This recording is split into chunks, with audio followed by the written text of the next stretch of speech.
ഈശോ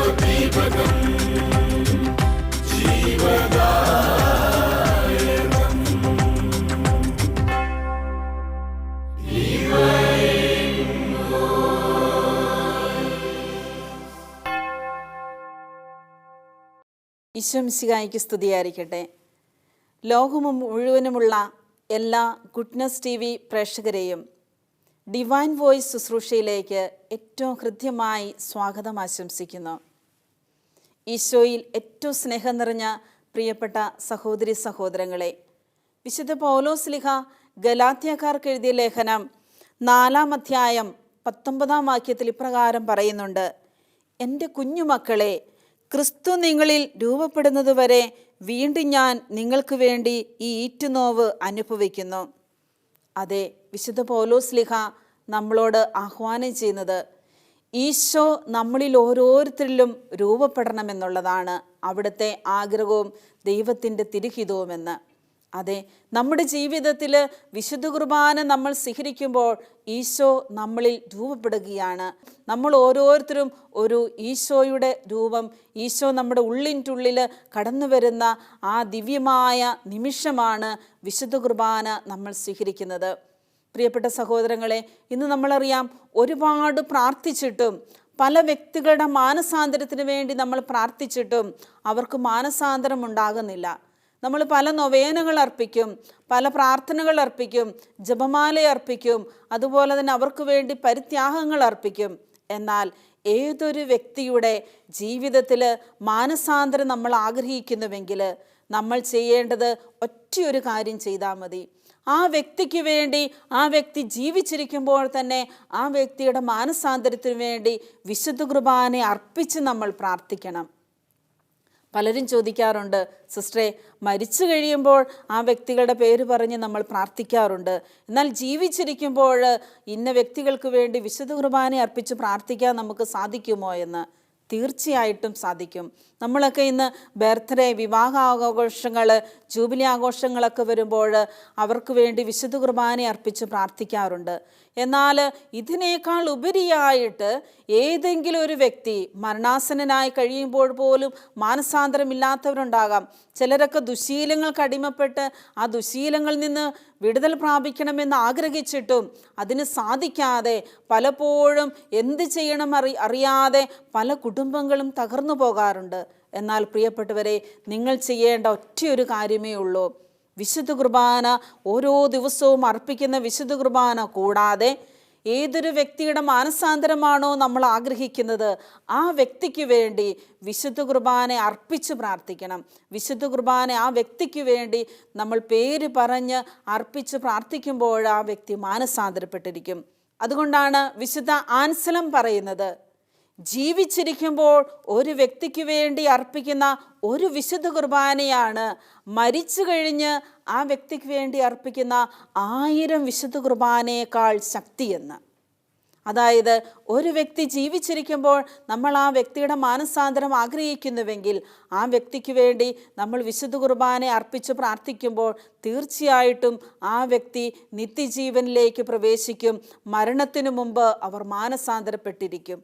എന്നാൽ മരിച്ചു കഴിഞ്ഞിട്ട് അദ്ദേഹം ചെയ്തു പോയ പാവങ്ങൾക്കൊക്കെ പരിഹാരമായി നമ്മൾ 1000 വിശുദ്ധ കുർബാന അല്ലെങ്കിൽ ഗ്രിഗോറിയൻ മാസ് അങ്ങനെ കുറേ വിശുദ്ധ കുർബാന അർപ്പിച്ച് പ്രാർത്ഥിക്കും.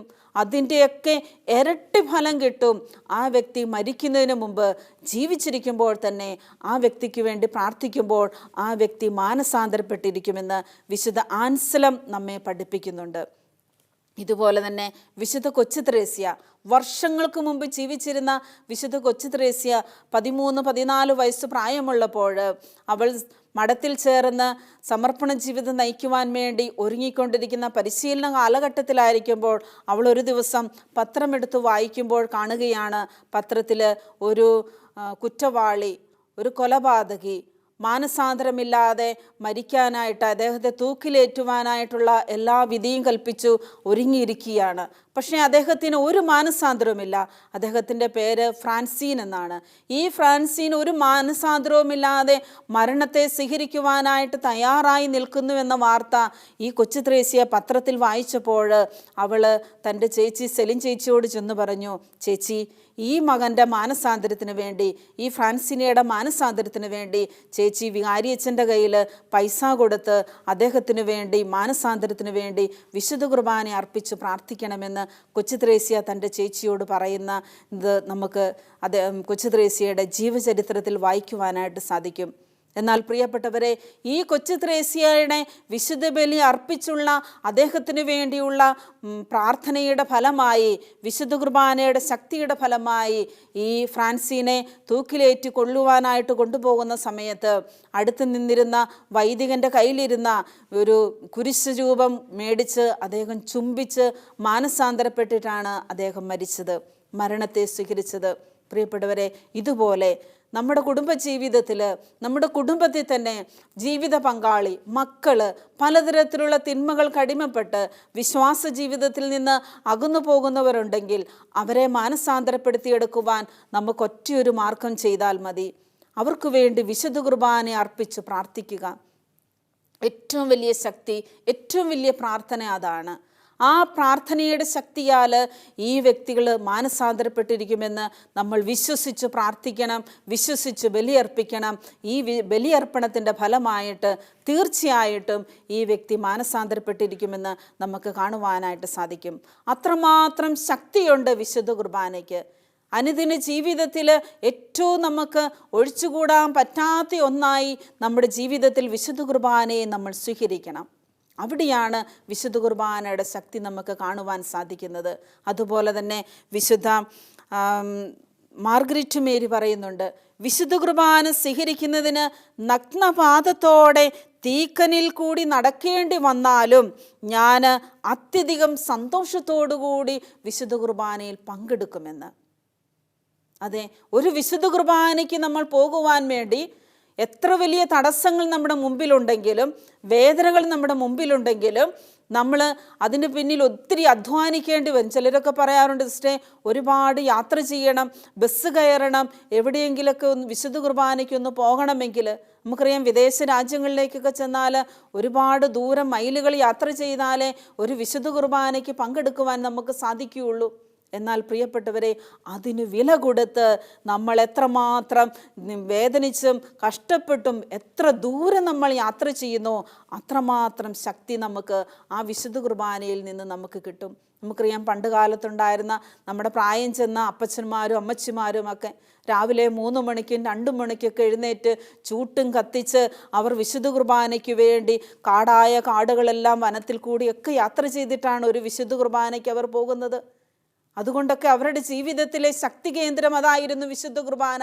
ആ ഒരാഴ്ചയിൽ അവർക്ക് കിട്ടുന്ന ആ വിശുദ്ധ കുർബാനയ്ക്ക് വേണ്ടി അവർ പങ്കെടുക്കുമ്പോൾ അവരുടെ ജീവിതത്തിലെ ബലിയും സഹനങ്ങളുമൊക്കെ അവർക്ക് സന്തോഷത്തോടുകൂടി സ്വീകരിക്കുവാൻ, അവരുടെ അധ്വാനങ്ങൾക്കൊക്കെ ഫലം കിട്ടുമായിരുന്നു. എന്നാൽ ഇന്ന് നമ്മൾ എത്ര അധ്വാനിച്ചിട്ടും നമുക്ക് പലർക്കും പലപ്പോഴും ഫലം കിട്ടുന്നില്ല, അതിന് മൂല്യം നഷ്ടപ്പെട്ടു പോകുന്നു.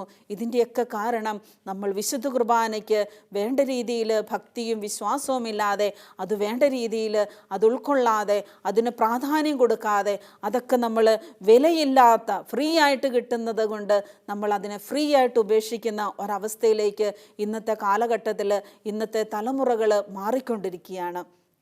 ഉണ്ട് പ്രിയപ്പെട്ടവരെ, പഴയ നമ്മുടെ കാർന്നോന്മാർക്കുണ്ടായിരുന്ന ആ ഒരു വിശ്വാസവും തീഷ്ണതയും ഇന്ന് നഷ്ടപ്പെട്ടുകൊണ്ടു പോകുന്ന ഈ യുവതലമുറകളിലേക്ക് വിശുദ്ധ കുർബാനയുടെ ശക്തി കാണിച്ചു കൊടുക്കുവാൻ വേണ്ടിയാണ് ഇന്ന് പല സ്ഥലങ്ങളിലും വിശുദ്ധ കുർബാനയുടെ ശക്തി, തിരുശരീരക്തങ്ങൾ അത് മാംസരക്തങ്ങളായി മാറുന്ന പല അത്ഭുതങ്ങളും നമ്മൾ കാണുമ്പോഴത്തേനും നമ്മൾ ഓടിക്കൂടുകയാണ്, എല്ലാവരും അങ്ങോട്ടേക്ക് പോവുകയാണ്. എന്തിനാണ് നമ്മൾ ഓടുന്നത്? എന്തത്ഭുതം കാണാനാണ് നമ്മൾ ഓടുന്നത്? പ്രിയപ്പെട്ടവരെ, ഓരോ ദിവസവും നമുക്കറിയാം നമ്മൾ സ്വീകരിക്കുന്ന വിശുദ്ധ കുർബാന അത് ഈശോയുടെ ശരീരവും രക്തവുമാണെന്ന്. അത് നമുക്കൊരു മാംസകഷ്ണമായിട്ട് നമ്മുടെ കയ്യിലേക്ക് തന്നാൽ, നമ്മുടെ വായിലേക്ക് തന്നാൽ നമുക്കത് സ്വീകരിക്കാൻ പറ്റത്തില്ല. നമ്മൾ തളർന്നു പോകും, നമ്മൾ മരിച്ചു പോകും. അത്രമാത്രം ശക്തിയുണ്ട്. അതിൻ്റെ ആ ശക്തിയും ചൂടുമൊന്നും നമുക്ക് അനുഭവിക്കാൻ പറ്റത്തില്ല. അതുകൊണ്ട് തന്നെയാണ്, അത് മനസ്സിലാക്കിക്കൊണ്ട് തന്നെയാണ് ഈശോ ഒരപ്പത്തിൻ്റെ രൂപത്തിൽ എത്രമാത്രം താഴാമോ അത്രമാത്രം താഴ്ന്ന് എളിമയോടുകൂടി വിനയത്തോടുകൂടി നമുക്കെല്ലാവർക്കും സ്വീകരിക്കാൻ പറ്റുന്ന രീതിയിൽ നമ്മുടെ ജീവിതത്തിലേക്ക് കടന്നു വരുവാൻ വേണ്ടി ഈശോ ഒരപ്പത്തിൻ്റെ രൂപം സ്വീകരിച്ചു കൊണ്ടുവന്നത്. പ്രിയപ്പെട്ടവരെ, നമ്മൾ നടന്നുകൊണ്ട് എത്രമാത്രം കഷ്ടപ്പാട് സഹിച്ചുകൊണ്ട് ഒരു വിശുദ്ധ കുർബാനയ്ക്ക് നമ്മൾ പങ്കെടുക്കുമോ അത്രമാത്രം നമ്മുടെ കാൽപാദങ്ങൾ മാലാഖമാർ വന്ന് എണ്ണുമെന്നാണ് വിശുദ്ധർ പറയുന്നത്. മാലാഖമാർ നമ്മുടെ കാൽപാദങ്ങൾ എണ്ണിത്തിട്ടപ്പെടുത്തും. അതുകൊണ്ട് നമുക്ക് എത്ര ദൂരം യാത്ര ചെയ്യേണ്ടി വന്നാലും, നമ്മൾ എത്ര തീക്കുണ്ടത്തിൽ കൂടി നടക്കേണ്ടി വന്നാലും വിശുദ്ധ കുർബാനയ്ക്കുള്ള തീഷ്ണതയും ഭക്തിയും നമ്മൾ കുറയ്ക്കരുതേ. നമ്മുടെ അനുദിന ജീവിതത്തിൽ വിശുദ്ധ കുർബാനയുടെ ശക്തി എന്താണെന്ന്, അതിൻ്റെ ഫലങ്ങൾ എന്താണെന്ന് നമുക്ക് ഓരോരുത്തർക്കും മനസ്സിലാക്കാൻ സാധിക്കും. ഒന്നാമതായിട്ട്, ഓരോ വിശുദ്ധ കുർബാനയും ഉളവാക്കുന്ന രക്ഷയുടെ ഫലങ്ങൾ എത്രമാത്രം വലുതാണെന്ന് നമുക്കറിയാം. അതായത് ഒന്നാമതായിട്ട്, നമ്മുടെ പാപങ്ങളിൽ നിന്ന് നമുക്ക് മോചനം ലഭിക്കുന്നു ഓരോ വിശുദ്ധ കുർബാനയിലും. നമ്മൾ ചെയ്തിട്ടുള്ള ഓരോ ചെറിയ പാപങ്ങളും, മാരക പാപങ്ങളിൽ നിന്നും അതിൻ്റെ ശിക്ഷയിൽ നിന്നും കാലാവധിയിൽ നിന്നൊക്കെ നമുക്ക് വിടുതൽ ലഭിക്കുന്നത് വിശുദ്ധ കുർബാനയിൽ നമുക്ക് യഥാർത്ഥത്തിലുള്ള പാപമോചനം നമുക്ക് ലഭിക്കുന്നുണ്ട്. അതുപോലെ തന്നെ പാപം മൂലമുള്ള താൽക്കാലിക ശിക്ഷ നമുക്ക് ലഘൂകരിച്ചു തരും. നമ്മളിലുള്ള പാപം ചെയ്തിട്ടുള്ള നമ്മുടെ കർമ്മപാപത്തിൻ്റെ പലതരത്തിലുള്ള താൽക്കാലിക ശിക്ഷയിൽ നിന്ന് നമുക്ക് വിടുതൽ കിട്ടും വിശുദ്ധ കുർബാന സ്വീകരിച്ച് നിത്യവും നമ്മൾ പ്രാർത്ഥിക്കുമ്പോൾ.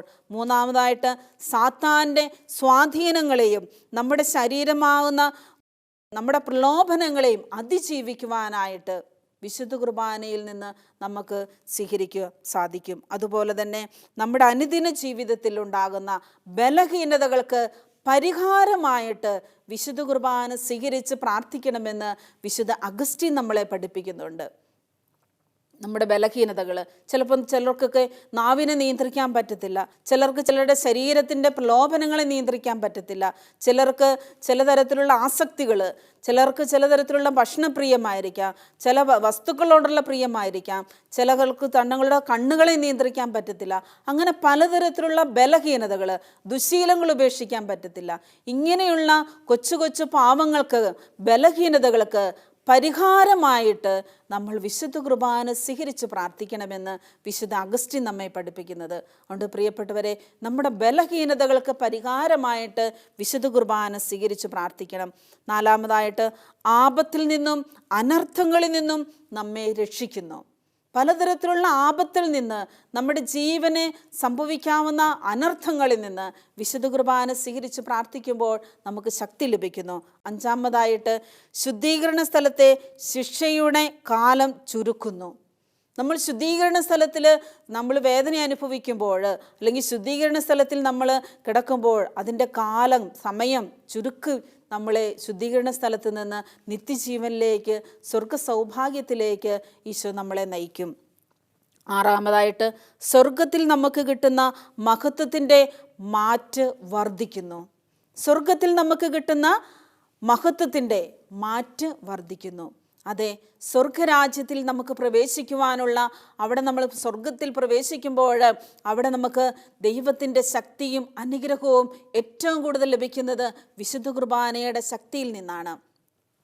വിശുദ്ധ ബർണാദ് പറയുന്നുണ്ട്, ഒരാൾ തൻ്റെ സർവ്വസമ്പത്തും ദരിദ്രർക്ക് വീതിച്ചു കൊടുത്താലും, ലോകം മുഴുവൻ തീർത്ഥാടനം ചെയ്താലും ഏറ്റവും കൂടുതൽ ഗുണം ഒരു വിശുദ്ധ കുർബാന ഭക്തിപൂർവം അവനവൻ്റെ ഇടവകയിൽ അർപ്പിച്ച് പ്രാർത്ഥിച്ചാൽ മതിയെന്ന്. നമുക്കറിയാം, പലരും ഒരുപാട് പൈസയൊക്കെ ഉണ്ടാക്കി വിദേശ നാടുകളിലേക്കും ജെറുസലേമിലേക്കും തീർത്ഥാടനങ്ങളിലേക്കും പല സ്ഥലങ്ങളിലേക്കൊക്കെ തീർത്ഥാടനം ചെയ്യാൻ വേണ്ടി ഒരുപാട് പൈസകളൊക്കെ നഷ്ടപ്പെടുത്തി പോകാറുണ്ട്. അവരുടെ വിചാരം അവിടെ ചെന്ന് കഴിയുമ്പോൾ അവർക്കെല്ലാം സൗഭാഗ്യങ്ങളും, അല്ലെങ്കിൽ അവരുടെ എല്ലാ പാവങ്ങൾക്കും മോചനം കിട്ടും, അല്ലെങ്കിൽ അതൊന്ന് കാണാൻ സാധിച്ചാൽ തങ്ങളുടെ ജീവിതം ധന്യമായെന്നാണ്. എന്നാൽ വിശുദ്ധ ബർണാദ് നമ്മെ പഠിപ്പിക്കുന്നത്, അതിലൊക്കെ ഉപരി നമ്മൾ എന്തെല്ലാം നന്മ പ്രവർത്തികൾ ചെയ്താലും, നമ്മൾ എവിടെയെല്ലാം തീർത്ഥാടനം നടത്തിയാലും, എത്രമാത്രം പാവപരിഹാരം ചെയ്താലും, അതിനേക്കാളൊക്കെ ഉപരി ഒരു വിശുദ്ധ കുർബാന ഏറ്റവും ഭക്തിപൂർവം വിശുദ്ധ ബലി അർപ്പിച്ച് നമ്മൾ പ്രാർത്ഥിച്ചാൽ നമുക്ക് പൂർണ്ണ ദണ്ഡവിമോചനവും പാപപരിഹാരാർത്ഥവും നമുക്ക് നമ്മുടെ ജീവിതത്തെ വിശുദ്ധീകരിക്കാൻ സാധിക്കുമെന്നാണ് പറയുന്നത്. 10-ാം പിയൂസ് മാർപ്പാപ്പ പറയുന്നുണ്ട്, ഇന്നത്തെ ലോകത്തിൽ കത്തോലിക്ക സഭയ്ക്ക് നൽകാവുന്ന ഏറ്റവും വലിയ സംഭാവനയാണ് വിശുദ്ധ കുർബാനയെന്ന്. അതെ, നമ്മുടെയൊക്കെ ജീവിതത്തിൽ ഈശോ നമുക്ക് നൽകിയ ഏറ്റവും വലിയ ദിവ്യ സമ്മാനം വിശുദ്ധ കുർബാനയാണ്. ഇത്രമാത്രം വിശുദ്ധിയും ഇത്രമാത്രം ശക്തിയും മൂല്യവുമുള്ള ഈ വിശുദ്ധ കുർബാനയെ നമ്മൾ ഉപേക്ഷിച്ചിട്ട് നമ്മുടെ ലോകസുഖങ്ങൾക്ക് വേണ്ടി, നമ്മുടെ സമ്പത്തിന് വേണ്ടി, നമ്മുടെ ജോലിക്ക് വേണ്ടി, നമ്മുടെ അനുദിന ജീവിതത്തിലെ ഉത്തരവാദിത്തങ്ങൾ നിർവഹിക്കുവാൻ വേണ്ടി വിശുദ്ധ കുർബാനയെ ഉപേക്ഷിച്ച് ഇന്ന് ഓടുന്ന ഒരുപാട് ദൈവജനത്തെ നമുക്ക് കാണുവാൻ സാധിക്കും. എന്നാൽ വിശുദ്ധ കുർബാനയുടെ ശക്തി നമ്മൾ അനുഭവിച്ചറിയുവാൻ അതിന് നമ്മൾ ഒരിക്കലും മുടക്കം വരുത്തരുതേ എന്ന് നമുക്ക് ഓരോരുത്തർക്കും തീരുമാനമെടുക്കാം. ഒരിക്കൽ 16-ാം നൂറ്റാണ്ടിൽ ജീവിച്ചിരുന്ന റിച്ചാർഡ് അയർലൻഡിൽ വെച്ച് വലിയൊരു വിശുദ്ധ കുർബാന പ്രദക്ഷിണം നടക്കുകയാണ്. ഈ വിശുദ്ധ കുർബാന പ്രദക്ഷിണം ഇങ്ങനെ റോഡിൽ കൂടി പോകുന്ന സമയത്ത് അത് നശിപ്പിക്കുവാൻ വേണ്ടി ഈ റിച്ചാർഡ് തീരുമാനമെടുത്തു. അദ്ദേഹം എന്തു ചെയ്തു? അദ്ദേഹം തൻ്റെ കുതിരയെ തെളിച്ചുകൊണ്ട് കുതിരപ്പുറത്ത് കുതിരവണ്ടിയിൽ കയറി ഇങ്ങനെ ഈ വിശുദ്ധ കുർബാനയെ അവഹേളിക്കുവാൻ വേണ്ടി തീരുമാനമെടുത്തുകൊണ്ട് മുന്നോട്ട് പോവുകയാണ്. വിശുദ്ധ കുർബാന എഴുന്നള്ളിച്ചുകൊണ്ട് പ്രദക്ഷിണമായിട്ട് മുന്നോട്ട് വരുന്നു ഒരു വശത്ത് നിന്ന്. മറുവശത്ത് നിന്ന് ഇദ്ദേഹം തൻ്റെ കുതിരവണ്ടിയെ തെളിച്ചുകൊണ്ട് അതിനെ ശല്യപ്പെടുത്തുവാൻ വേണ്ടി, അത് ഡിസോർഡർ ആക്കുവാൻ വേണ്ടി അദ്ദേഹം മുന്നോട്ട് പോവുകയാണ്. അപ്പോൾ ഇദ്ദേഹത്തിൻ്റെ മുമ്പിലുണ്ടായിരുന്ന കുതിരവണ്ടിയിലെ 2 കുതിരകളും എന്തു ചെയ്തു?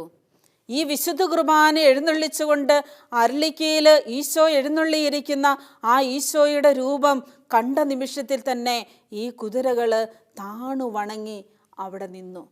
ഇദ്ദേഹം എത്ര തേര് തെളിച്ചിട്ടും ഈ കുതിരവണ്ടികൾ മുന്നോട്ട് പോകുന്നില്ല.